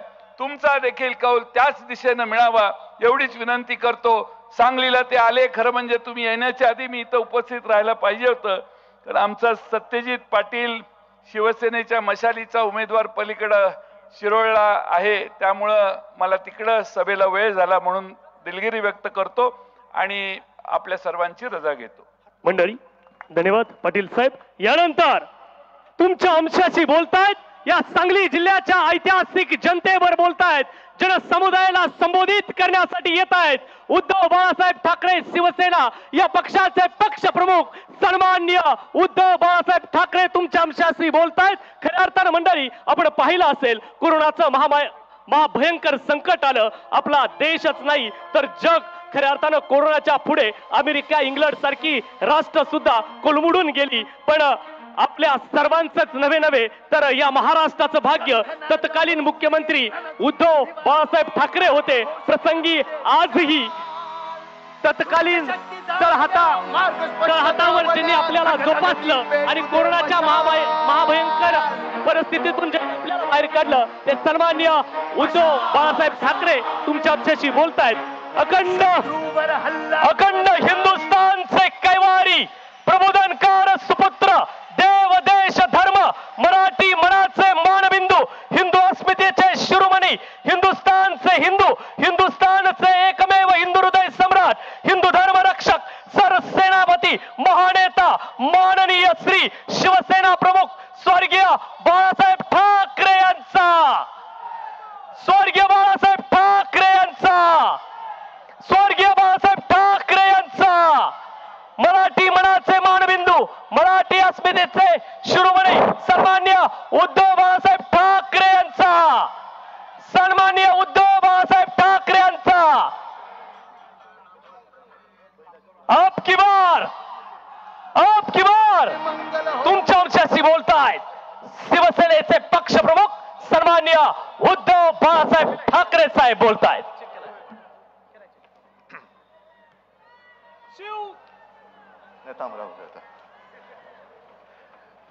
व्यासपीठावरील उपस्थित सर्व मान्यवर आणि जमलेल्या माझ्या तमाम देशभक्त बांधवांनो, भगिनींनो आणि मातांनो, खूप वर्षांनी सांगलीमध्ये आलोय. विश्वजित माझा सहकारी होता म्हणून मी त्याला हक्काने आरुतरे बोलतो. तू सांगलीचा सगळा इतिहास सांगत होतास आणि या सांगलीमध्ये त्या काळामध्ये शिवसेना प्रमुखांच्या झालेल्या महाविराट सभा सुद्धा मला आठवल्या, प्रचंड सभा. आणि तसं सांगलीचं मन हे नाही म्हटलं तरी भगवच आहे. मधल्या काळामध्ये आमची एक गफलत झाली. सध्या आता सगळीकडे जिथे जिथे मी जातोय सर्व मतदारसंघात पहिल्या प्रथम मतदारांची मी माफीच मागतो, कारण आम्हीच मूर्ख होतो. कारण हे नसतं लचांड आम्ही गळ्यात बांधून घेतलं होतं. आता यांचा बुरखा उतरला आणि अत्यंत बिभत्स विकृत चेहरा हा केवळ आपल्यासमोर नाही, केवळ देशासमोर नाही तर संपूर्ण जगामध्ये आला. आज पूर्ण देश आपला ते बदनाम करून टाकतायत. आणि साहजिक आहे, शेवटी निवडणूक म्हटल्यानंतर एक महत्वाकांक्षा असते, इच्छा असते. पण ही इच्छा व्यक्त करायला काही अपराध आहे किंवा गुन्हा आहे असं माझं काही मत नाहीये. पण जेव्हा आपण युती करतो, आघाडी करतो, तेव्हा साहजिकच आहे, जयंतराव तुम्हाला 13-14 जागा वाटत होत्या मिळाव्या. आता मी म्हटलं मला 30 पाहिजे होत्या, कशा काय मिळणार? काँग्रेसला 25 पाहिजे असतील, कशा काय मिळणार? मग शेवटी आपण कुठे काय एकमेकाचा उपयोग करून जे पहिलं गमावलेलं आहे ते कमवायचं कसं याचा विचार करतो. आज सांगली आपल्याकडनं गेलेली आहे. अगदी मला कल्पना आहे सगळे रती महारथी स्वातंत्र्य लढ्यामध्ये सुद्धा इथे सगळे वीर, मी काही तुम्हाला सांगण्याची गरज नाही, त्यांचं योगदान फार मोलाचं आहे. आणि स्वातंत्र्य लढ्यामध्ये यांनी योगदान दिलं. यांच्यासारखे अनेक असंख्य वीर महाराष्ट्रभर नव्हे देशभर स्वातंत्र्य लढ्यामध्ये त्यांनी त्यांचं योगदान दिलं. वेळ प्रसंगी स्वतःच्या जीवाची पर्वा केली नाही, कुटुंबाची केली नाही. कोण फासावर गेलं, कोण तुरुंगात त्यांची आयुष्य सडली, कुटुंब उद्ध्वस्त झाली. त्यांची काय इच्छा होती की स्वातंत्र्य मिळाल्यानंतर मी खासदार व्हावं, स्वातंत्र्य मिळाल्यानंतर मी मंत्री व्हावं. अरे कवळी कवळी पोरं, त्या खुदिराम बोस सारखी 17 वर्षाचं पोर, म्हणजे मी जे काय वाचलंय की तेव्हा सगळे क्रांतिकारक गपचूप भेटायचे आणि भेटल्यानंतर मग त्यांच्यामध्ये काय करायचं, कोणाला उडवायचं, कुठे काय करायचं, ही सगळी खलबतं व्हायची. आणि अशीच एक बैठक, त्या बैठकीमध्ये बॉम्ब तयार करण्यात आला होता आणि त्याच्यावरती ती बैठक होती. कुठे करायचा याचा प्रयोग, कुठे करायचा, कारण बॉम्ब फोडायचा यशस्वी झाला पाहिजे. मग कुठे जंगलात जायचं, निर्जन माणूस, तिकडे निर्जन वस्ती पाहिजे, म्हणजे निर्जन पाहिजे, वस्ती नकोय. मग अशा ठिकाणी हा बॉम्ब जाऊन फोडणार कोण. आणि हा विचार चालू असताना एक पोरगा 17 वर्षाचा तो खुदिराम बोस उठून उभा राहिला आणि तो म्हणाला, अरे काय तुम्ही एवढ्या मेहनतीने बनवलेला बॉम्ब असा दगडावर फोडणार, याला फोडायचं असेल तर गोऱ्याचं टाळखंच पाहिजे. हा बॉम्ब त्या गोऱ्या आपल्यावरती अत्याचार करतात ना, त्या गोऱ्या इंग्रजाच्या टाळक्यावरच हा बॉम्ब फोडला पाहिजे. सगळे अवाक झाले, सगळे जुने जाणते होते. तरुण पोरगा, काय ओळख नव्हती, पाळख नव्हती, कोण कुठून आला, उभा राहिला, काय तुला क्रांतीचा अनुभव काय, असं नाही कोणी त्याला विचारलं. पण खुदिराम बोस उभा राहिला, सगळे अवाक होऊन उभं राहिले, बघायला लागले, तू बोलतोस खरं आहे पण करणार कोण, मी करतो म्हणाला. तो गेला आणि त्यांनी ते काम केलं आणि नंतरचा इतिहास तुम्हाला सगळं माहिती आहे. पण विशेष म्हणजे हा 17 वर्षाचा पोरगा कसलाही बॉम्ब फोडण्याचा अनुभव नाही, बॉम्ब फोडण्याचा बनवण्याचा अनुभव नव्हता, फोडण्याचा तर असणार कसा, पण त्यांनी जाऊन ते काम केलं आणि फासावरती गेला. 17 वर्षाचं कवळं पोर, हातातोंडाशी आलेला घास. आणि तो फासावर जात असताना एक कोणतरी असाच, त्याचं कवी जो होता त्याचं नाव इतिहासात नोंदच नाही झालेलं, त्यांनी त्याच्यावरती 4 ओळी लिहिल्या की जो खुदिराम आपल्या आईला सांगतोय, कारण फाशीची शिक्षा झाल्यानंतर त्याची आई त्याला शेवटचं भेटायला गेली तुरुंगात, की आपलं पोर कसं आहे, पोरगा आता जाणार फासावरती, आयुष्याची ताटातूट होणार, आपल्या पुन्हा दिसणार नाही पोर आपल्याला. आणि मग त्या भेटीवरती एका कवीने कविता केली, त्याच्यात ते म्हणतोय की तो खुदिराम आपल्या आईला सांगतोय की आई तू काळजी करू नकोस, मी आत्ता जातोय, पण लवकरच मी माझ्या मावशीच्या पोटी जन्माला येऊन तुझ्या भेटीला येईन. आणि मावशीला जे बाळ होईल तो मी आहे, तू कसा ओळखशील, तर तू काही करू नकोस, बाळाच्या गळ्यावरती एक खूण बघ, ती खूण आता मी जातोय ना त्या फाशीच्या दोराची असेल, ती खूण बघ आणि ओळख तुझा खुदिराम परत आलाय. जर खुदिराम असा बोलला असता की नाही मी 17 वर्षाचा आहे, मला खासदारच व्हायचंय, मला आमदारच व्हायचंय, मग लोकांनी विचारलं असतं तुझा अनुभव काय, असं नसतं. देश म्हणजे देश, माझा देश पहिला प्रथम, माझी महत्वाकांक्षा त्याच्या नंतर असली पाहिजे. आणि ज्या सांगलीचा इतिहास स्वातंत्र्य लढ्यासाठी प्रसिद्ध आहे, त्याच सांगलीकरांसाठी मी आलेलो आहे की देशाचं स्वातंत्र्य धोक्यात आलं असताना सांगलीकर हे फुटणार आहेत. सांगलीकर गुलामाच्या बाजूने, गुलामगिरीच्या बाजूने मतदान करणार, हुकुमशाहीच्या बाजूने मतदान करणार का लोकशाहीच्या बाजूने मतदान करणार, हा प्रश्न मी नाही, देश तुम्हाला विचारतोय. जी विश्वजित तू सगळी मोठ्यांची नावं घेतली ते सुद्धा बघतायत माझे सांगलीकर काय करतायत. अरे मी यांच्यासाठी इंग्रजांशी लढलो. इंग्रजचा काय मोठा शत्रू होता, किती होते लोक. इंग्रज जेव्हा आले त्यांच्याकडे सैन्य मुठभर असेल, पण त्यांनी 125-150 वर्ष राज्य केलं. ते आपल्याच इथल्या गद्दारांना घेऊन त्यांनी आपल्या डोक्यावरती राज्य केलं होतं. तीच परिस्थिती आज परत आलेली आहे. या आघाडीमध्ये आम्हाला असं वाटलं होतं की आमच्याकडे ही जागा पाहिजे, ती जागा पाहिजे. आणि मी तुम्हाला खरंच सांगतो, पक्षाचा नेता म्हणून मिरवायला काम सोपं असतं, पण पक्षाचा नेता म्हणून कार्यकर्त्यांना जपणं फार कठीण असतं.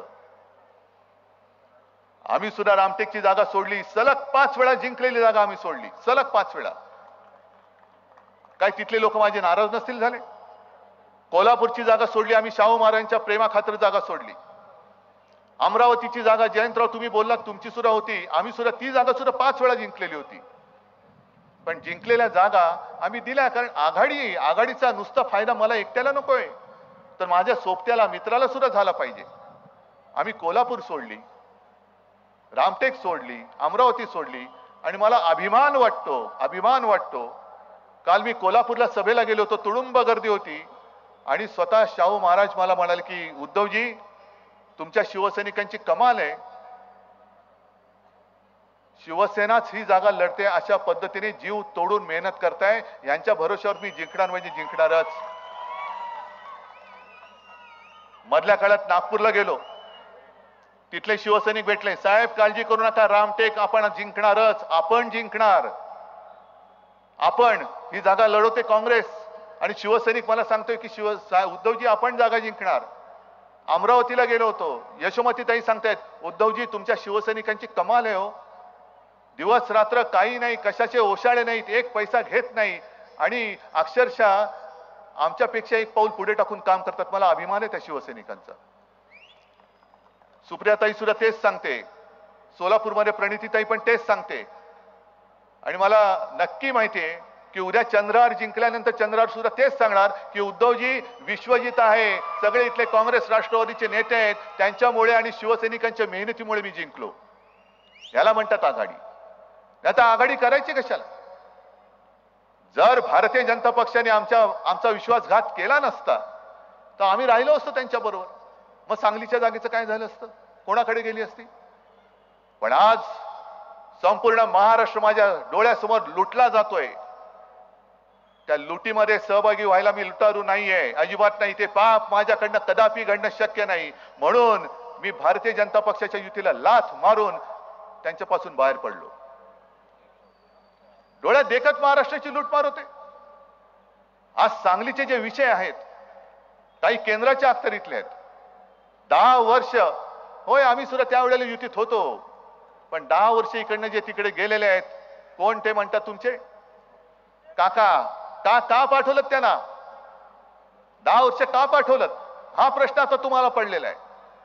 तुमच्या पाण्याचा प्रश्न सुटला?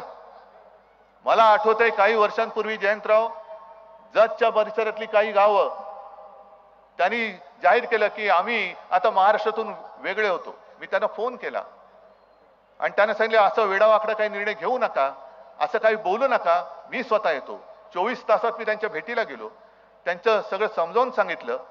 पण केंद्राकडनं ज्या काही गोष्टी राज्याच्या अखत्यारीत असतात, काही गोष्टी केंद्राच्या अखत्यारीत असतात. आणि एक मला असं वाटलं होतं की केंद्रात आता आमचं सरकार आले, एनडीएचं, नरेंद्र मोदी पंतप्रधान झालेत, आता सगळे प्रश्न असे सुटकीसारखी संपतील. अजिबात सुटले नाही, काही सुटले नाही. काय सुटलेत प्रश्न? उलटा आता प्रधानमंत्रीजी महाराष्ट्रामध्ये जे फिरतायत, मला कोणीतरी क्लिप पाठवली, त्याच्यात आपले मोदीजी म्हणतायत हे 10 वर्षाचा तो फक्त ट्रेलर होता, हे पिक्चर अभी बाकी आहे. हे भीतीदायक वाक्य आहे ना, कारण महागाई वाढली, गॅस सिलेंडर 400चा 1200 झाला, ट्रेलर होता, अजून पिक्चर बाकी आहे. शेतकऱ्याचं पीक कर्ज वाढतच चाललेलं आहे, माफी तर आपण केली होती, पुन्हा वाढते. तुमचं उत्पन्न दुप्पट होणार होतं शेतकऱ्यांचं, झालं? अजिबात नाही. आणि त्याही पेक्षा सगळ्यात महत्वाचं म्हणजे निवडणूक रोख्यांच्या माध्यमातून शेतकऱ्याचं उत्पन्न दुप्पट नाही झालं. भारतीय जनता पक्षाच्या खात्यात हजारों कोटी रुपये आले, हजारों कोटी रुपये. ये तो सिर्फ ट्रेलर था, पिक्चर अभी बाकी आहे. म्हणजे आजपर्यंत सगळं ओरबाडून काढलं. महाराष्ट्रामधनं सगळे उद्योग, जो वेदांता फॉक्सकॉन आपल्याकडे येणार होता, गेला. गुजरात, मेडिकल डिव्हाइस पार्क तो येणार होता, बल्क ड्रग पार्क तो येणार होता, वित्तीय केंद्र हे महाराष्ट्रात येणार होतं. सगळंच्या सगळं गुजरातला गेलं आणि हा फक्त ट्रेलर होता. म्हणजे तुम्ही काय आता महाराष्ट्राचं नाव सुद्धा गुजरात करणार की काय? आणि हे चालेल तुम्हाला? आणि त्याच्यामध्ये जर का तुम्ही जर का इकडे मतांमध्ये विभागणी केली आणि पुन्हा हे हुकुमशाहीचं भूत आपल्या मानगुटीवरती बसलं तर ती एक शिवसेनेने जाहिरात केलेली आहे, तुम्ही पाहिली असाल. कारण भारतीय जनता पक्षाने पहिली एक जाहिरात केली, वॉर रुकवादी पापा. पाहिलं तुम्ही? युक्रेन आणि ते युद्ध चालले ना, तिथून विद्यार्थी कसे येणार, मग ते चिंताग्रस्त आई वडील दाखवलेत. आता काय होणार माझ्या मुलीचं, कशी येणार, मग ते वडील सांगतात काळजी करू नको, ते आपल्याला वाचवणार. मग ती मुलगी येते आणि ती म्हणाली की पप्पा वॉर रुकवादी, म्हणजे मोदीजींनी वॉर थांबवलं. मग आपण एक जाहिरात केली, ते वडील चिडलेत, सगळे भ्रष्टाचारी भाजपमध्ये घेत आहेत. कालपर्यंत हे सगळे भ्रष्टाचाराचे आरोप करणारे लोक आज सोबत घेऊन मांडीवर घेऊन फिरतायत. मग मुलगी सांगते लेकिन वॉर रुकवादी पप्पा. त्याला मणिपूरमध्ये महिलांवरती अत्याचार होतोय, इकडे महिलांवरती अत्याचार होतोय. मग ती मुलगी म्हणते लेकिन वॉर रुकवादी पप्पा. मग तो पप्पा चिडतो, अरे वॉर रुकवादी काय, वाट लगा दी पप्पा बोल. मग ती मुलगी म्हणते लेकिन वोट तो आपने दिया था ना पप्पा, आपणच मत दिलं होतं त्यांना. आणि आता हे जे काय आपल्या मानेवरती बसलंय, एक सुद्धा विषय काही सुटलेला नाहीये. याला आता जे डोहाळे लागलेत ते घटना बदलायचे लागलेले आहेत. मी काल सुद्धा बोललो, परवा सुद्धा बोललो, कदाचित या टीव्हीच्या माध्यमातून सगळेजण म्हणत असतील हा एक मुद्दा रोज बोलतोय. हो बोलतोय, कारण जर भाजप हा रोज खोटं बोलत असेल तर मी रोज खरं बोललो तर फरक काय पडतोय? मी खोटं तर बोलत नाहीये ना. जर भारतीय जनता पक्षाचे माजी मंत्री, माजी खासदार उघड उघड बोलत असतील की आम्हाला घटना बदलण्यासाठी 400 पार जागा पाहिजेत, आणि यांना खरंच घटना बदलायची, ती एवढ्यासाठी बदलायची की महाराष्ट्राचा आकस यांच्या नसानसामध्ये एवढा भिनलाय की केवळ आणि केवळ डॉक्टर बाबासाहेब आंबेडकर या महाराष्ट्राच्या सुपुत्राने ती घटना लिहिलेली आहे. त्याच्या पलीकडे जाऊन एका साध्या दलित कुटुंबामध्ये, गरीब कुटुंबामध्ये जन्मलेला माणूस हा एवढा बुद्धिमान होतो आणि आपल्या देशाची घटना लिहितो, आणि ती घटना मी पाळायची, पंतप्रधान म्हणून मी पाळायची, हे कसं शक्य आहे? नाही, पहिली ही घटना बदला. शिवसेनेच्या त्या मशाल गीतामधलं जय भवानी जय शिवाजी हे शब्द काढून टाका. महाराष्ट्राचे उद्योग हे पळवून न्या. मग महाराष्ट्र म्हणजे तुम्हाला काय नामर्दाचा देश वाटला की काय? हा महाराष्ट्र एक तर संतापून पेटत नाही, पण जर का संतापून उठला आणि पेटला तर कालच 1 मे झालेला आहे महाराष्ट्र दिन. आणि त्याही वेळेला मी कालच्या सभेत सांगितलं की मोरारजी देसाई हो गुजरातमधनच आले होते, त्यांनी गोळीबार केला होता, 105 हुतात्मे झाले होते. बलिदान मुंबई मिळवण्यासाठी सुद्धा आपण केलं होतं. 105 हुतात्मे दिले. आणि मोरारजी देसाईंनी पोलिसांना आदेश दिले होते, मी तुम्हाला ज्या गोळ्या दिल्या आहेत ते माणसाला मारण्यासाठी दिलेल्या आहेत, ती गोळी फुकट घालवायची नाही. म्हणजे तेव्हापासून हा त्यांचा जो राग यांच्या मनामध्ये आहे, मराठी माणसाला मारण्यासाठी हे आसुसलेले आहेत. महाराष्ट्राला बदनाम करून टाकायचं, महाराष्ट्राला भिकेला लावायचं, महाराष्ट्राच्या सुपुत्रांनी लिहिलेली घटना बदलून टाकायची आणि आमच्यावरती घराणेशाहीचे आरोप करायचे. मग पवार साहेबांना आरोप करताना सांगायचं पवार साहेब त्यांच्या मुलीला मुख्यमंत्री होण्यासाठी म्हणून लढतायत. उद्धव ठाकरे त्यांच्या मुलाला मुख्यमंत्री करण्यासाठी म्हणून लढतायत. अहो, आमच्या मुलांसाठी आम्ही लढतो, नाही लढत हे जनता बघते. पण पहिली तुम्ही खुर्ची सोडा ना. तुम्ही तुमची खुर्ची सोडत नाहीये. म्हणजे मलाच पाहिजे, एकदा पंतप्रधान झाले तरी दुसऱ्या वेळेला मीच, दुसऱ्या वेळेला झाले तिसऱ्या वेळेला मीच, तिसऱ्या वेळेला झाले. म्हणजे तुम्ही तुमच्यासाठी लढताय, मग मी माझ्या जनतेसाठी लढत असेन तर मी चूक काय करतो, मी पाप काय करतोय? ही जी मी लढाई लढतोय ती माझी लढाई नाहीये. जयंतराव, तुम्ही माझं कौतुक केलं, मी खरंच तुमचा सगळ्यांचा आभारी आहे. तुम्ही काय, विश्वजित काय, कारण करोनामध्ये जे काही मी काम केलं ते मी माझ्या एकट्याचं नाही, तुमच्या सगळ्यांच्या साथी सोबतीने केलं. आणि विशेष म्हणजे या जनतेने जे आपल्याला उत्स्फूर्तपणाने आपलं ऐकलं म्हणून महाराष्ट्र वाचलेला आहे. ही लढाई हुकुमशाहीच्या विरोधात आपण लढतो. म्हणून विश्वजित, मी आज सगळ्यांच्या समोर सांगतो, जर मला पहिल्या दिवशी कळलं असतं ना सांगली विश्वजितला देत आहेत, मी त्याच दिवशी सांगली सोडली असती, मी त्याच दिवशी सांगली सोडली असती.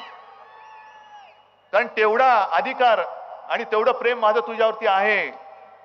पतंगरावांना सुद्धा बाळासाहेबांकडे आलेले मी पाहिलेले आहे. अर्थात एक आपल्या पिढीची गॅप असते, वयाचं अंतर असतं. पतंगराव हा एक मोकळा ढाकळा माणूस होता. म्हणजे माझ्याशी सुद्धा बोलताना कधी वयाचं अंतर त्यांनी जाणू नाही दिलं. अगदी मुला म्हणजे त्यांचाच मुलगा असल्यावर काही एकदम विश्वजितची कशी बोलतील तसे माझ्याशी ते बोलायचे. आपण आता एक पाऊल पुढे गेलं पाहिजे. जर इथल्या कोणाला काँग्रेसच्या लोकांना वाटत असेल अगदी विश्वजित तुला किंवा आणखीन आज ज्यांचे फोटो लागलेत की उद्या शिवसेना आपल्या भविष्याच्या आड येईल, अजिबात येणार नाही. इथलं भविष्य जे तुमचं आहे ते तुमच्या भविष्यातलं आम्ही ओरबाडून घ्यायला आलेलो नाही. पण माझ्या सांगलीकराकडनं जी जागा आम्ही त्यांची सोबत दिली म्हणून इथून तुमच्याकडनं हिसकावून घेतली गेलेली आहे, ती हिसकावून पुन्हा घेण्यासाठी म्हणून मी सांगलीमध्ये आलेलो आहे. म्हणून सांगलीत आलेलो आहे. आणि ही सांगली मला जिंकायचीच आहे. एक चंद्रहार सारखा नवीन चेहरा, जसं मी मगाशी खुदिरामचं तुम्हाला उदाहरण दिलं तसा चंद्रहार एक नवीन मल्ल दिलेला आहे. हा लेचपेचा नाहीये. डबल महाराष्ट्र केसरी. अरे आपल्याला काय जाते गर्दी करून कुस्ती बघायला, तिकडे जे मल्ल लढत असतात ते कसे लढतात, आपण बाजूला उभे राहून आपण एन्जॉय करतो, पण त्यावेळेला त्यांचा घामटा निघत असतो. ही साधी गोष्ट नाही. डबल महाराष्ट्र केसरीची गदा ही सांगलीमध्ये मारुती मानेंच्या नंतर त्यांनी आणलेली आहे. आणि योगायोग असा की मारुती माने सुद्धा हे खासदार होते. काही जण म्हणतात की हा तर पैलवान आहे, ह्याचा राजकारणाशी काय संबंध. अहो पण मारुती माने होतेच ना. आणि मग इतर पक्षांमध्ये जसं भाजपामध्ये काही चित्रपट तारका, अहो जयंतराव तुम्ही सुद्धा गेल्या वेळेला अमरावतीत पाठिंबा दिलाच होता ना, आज तुम्हाला कळलं चुकलं. असे काही नवीन काही क्रिकेटपटूंना तिकीट देतात, काय संबंध आहे राजकारणाचा. सिने तारकांना तिकीट देतात, काय संबंध आहे. हे संबंध नाही, संबंध सगळ्यांचा असतो. जे उमेदवाराला मत देतात त्या सगळ्यांचा संबंध हा राजकारणाचा असतो. कारण राज्यकर्ते तुम्ही ठरवत असता. या देशावरती राज्य कोण करणार हे आम्ही नेते नसतं ठरवत, हे तुम्ही ठरवत असता. आणि तुम्हाला जे वाटत असतं की तुमचं भविष्य आमच्या हातात आहे, तसं नसतं. खरं म्हणजे नेत्यांचं भविष्य हे तुमच्या हातामध्ये आहे. तुमचं भविष्य हे मोदींच्या हातामध्ये आहे, अजिबात नाही. या क्षणाला मोदींचं भविष्य आणि आपल्या देशाचं भविष्य हे तुमच्या हातामध्ये आहे. तुम्ही ठरवणार, कारण त्यांना त्यांची कल्पना आलेली आहे. आजपर्यंत कधीही संकट आलं तेव्हा मोदीजी तुम्हाला महाराष्ट्रात दिसले होते कुठे. अगदी महापूर आला, विश्वजित मी सुद्धा तुझ्या मतदारसंघात तेव्हा येऊन गेलो होतो. अवकाळी आला, आपत्ती आली, कधी मोदीजी आपल्याला दिसले सांगलीत नाही. अमित शहा कधी दिसले नाही. पण आता त्यांना कळतंय की महाराष्ट्रात आपलं काय खरं नाही. कारण अश्वमेधाचा त्यांचा तो घोडा नाही, त्यांचं जे खेचर आहे ते महाराष्ट्रात थांबवणार आणि उलट परत पाठवणार. उलटा गो बॅक, नाही चालणार इकडे. आणि हा जो एक आता प्रश्न पडला होता, त्यांनी काल परवाकडे संजय राऊतांवरती टीका केली. म्हणजे आज माझी स्तुती केली असं मला कोणीतरी सांगितलं. माझी स्तुती वैयक्तिक नका करू, माझ्या शिवसेनेची स्तुती करा. ज्या शिवसेनेने तुम्हाला पंतप्रधान पदासाठी पहिल्यांदा पाठिंबा दिला त्या पहिल्या शिवसेनेचं कौतुक करा. एका बाजूला माझी शिवसेना ही नकली सेना बोलायचं, एका बाजूला माझी तब्येत बरी नव्हती, अगदी अक्षरशः ही मी तुमची सहानुभूती पाहिजे म्हणून नव्हे, पण मी हातपाय हलवू शकत नव्हतो. तेव्हा रात्रीची सगळी कारस्थानं करून माझं सरकार तुम्ही खाली खेचलं आणि आज माझी स्तुती करताय. त्यांनी सांगितलं संजय राऊत म्हणे आमच्याकडे खूप चेहरे आहेतच. हे महाविकास आघाडी म्हणजे इंडिया आघाडीचं सरकार दरवर्षी हे पंतप्रधान बदलतील. अहो एवढं आमच्याकडे काय असं वैचारिक दारिद्र्य आलेलं नाहीये. पण उलटा माझा प्रश्न असा आहे की या देशाने एक जागतिक विक्रम केला नवीन, तो म्हणजे संपूर्ण जगात आपली लोकसंख्या नंबर 1 आहे, 140 कोटीच्या वरती. मग 140 कोटी जनतेमध्ये एकच चेहरा पुन्हा घासून पुसून आपण पंतप्रधानपदी बसवणार. आणि 10 वर्ष आपल्या आयुष्यातली, म्हणजे काही तरुणांचे फोन येतात किंवा काही बातम्या कळतात, तो पहिलं मी मतदान केलं, मी बेकार होतो तेव्हा 22 वर्षाचा होतो. आज 10 वर्ष झाली, 32 वर्षाचा होत आलो. काही म्हणतात मी 25 होतो, 35 झालो, 30 होतो, 40 झालो. नोकरी मिळेल म्हणून त्या आशेने मी यांना मतदान केलं. नोकरी तर मिळणं दूरच राहिलं, पण महागाई एवढी वाढली की मी माझ्या घरच्यांना भार झालो की काय असं मला वाटायला लागलेलं आहे. मग ही 10 वर्ष सगळी आपण अनुभवल्यानंतर परत एकदा आपण ही चूक करणार आहोत की आपल्याला आता जी संधी आलेली आहे आणि मी माझ्या शिवसेनेच्या जाहिराती सुरू केल्या. आपल्याला एक प्रश्न पडला की हे सरकार कोण बदलणार, कोण आहे, एवढा ताकदवान कोण आहे. पण तुम्हाला कळलेलं नाहीये की मोदींपेक्षा जास्त ताकदवान या क्षणाला तुम्ही आहात आणि तुमचं एक बोट हे सरकार बदलू शकतं. एक बोट, फक्त एक बोट. आजपर्यंत त्यांनी 10 वर्षामध्ये संपूर्ण ईडी, इन्कम टॅक्स, सीबीआयची मस्ती त्यांना दाखवली. आता ही त्यांची मस्ती तुम्ही एका बोटीने, एका टिचकीने त्यांना उडून टाकू शकता.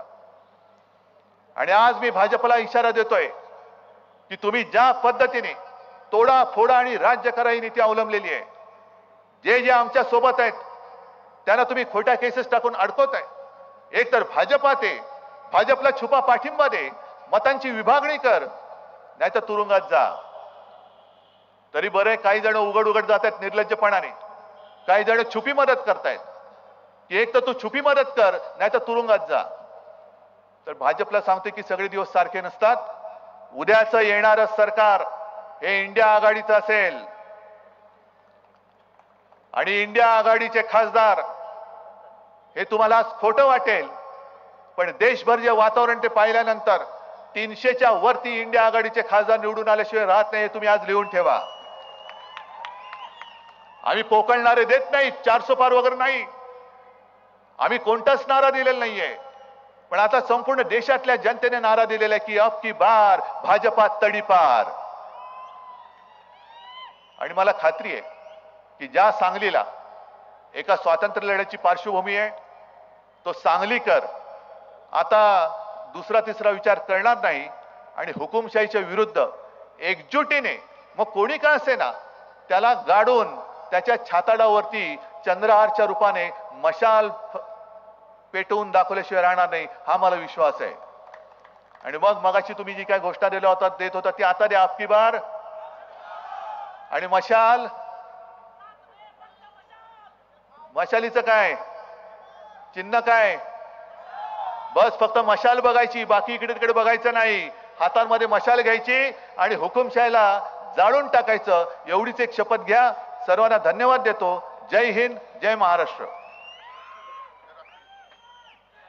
यानंतर राष्ट्रगीत होईल. बळीराजा संघटनेचा पाठिंबा या ठिकाणी मिळतोय. बळीराजा संघटना. यानंतर राष्ट्रगीत चालू होतंय. राष्ट्रगीत 1 2 3 स्टार्ट.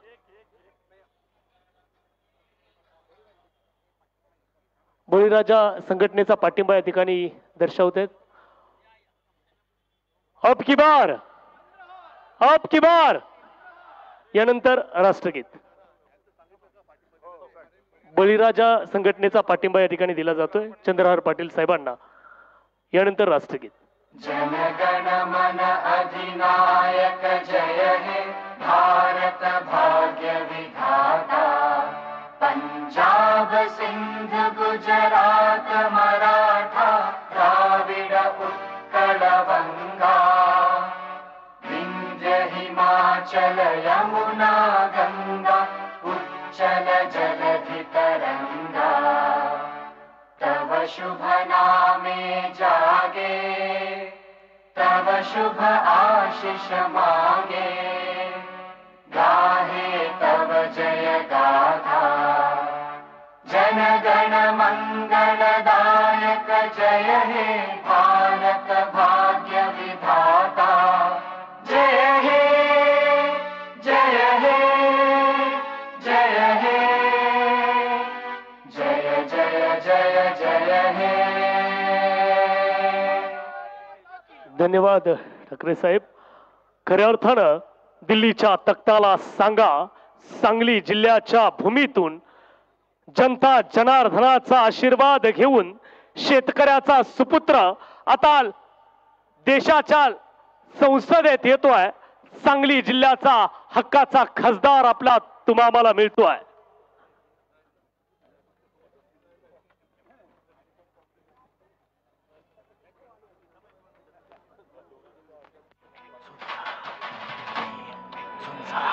दमदार चंद्रहार. हॅलो, सांगली जिल्ह्याच्या कानाकोपऱ्यातून आपण मोठ्या संख्येने उपस्थित आहात. आपल्या सगळ्यांना विनंती आहे की आपण अतिशय कमी वेगामध्ये आपला प्रवास करावा आणि सुरक्षित पोहोचावं. आपण शिवसेनेची मशाल घरोघरी पोहोचवण्यासाठी अहोरात्र काम करत आहात आणि सांगली लोकसभेमध्ये आपल्या लक्षात ठेवा सगळ्यांच्या मशाल, ध्यानात ठेवा मशाल, स्वाभिमानाची मशाल, क्रांतीची मशाल, सांगली जिल्ह्याची मशाल, आता ऐतिहासिक मशाल स्वाभिमानाने उभा राहणार. स्वाभिमानाची मशाल ऐतिहासिक उभा राहणार. या ऐतिहासिक सांगलीच्या भूमीत आपण सर्वच जण उपस्थित, आपल्या सर्वांचे मनपूर्वक मनापासून आभार. निधन छातीचा केसरी हा मिटवी अन्याया.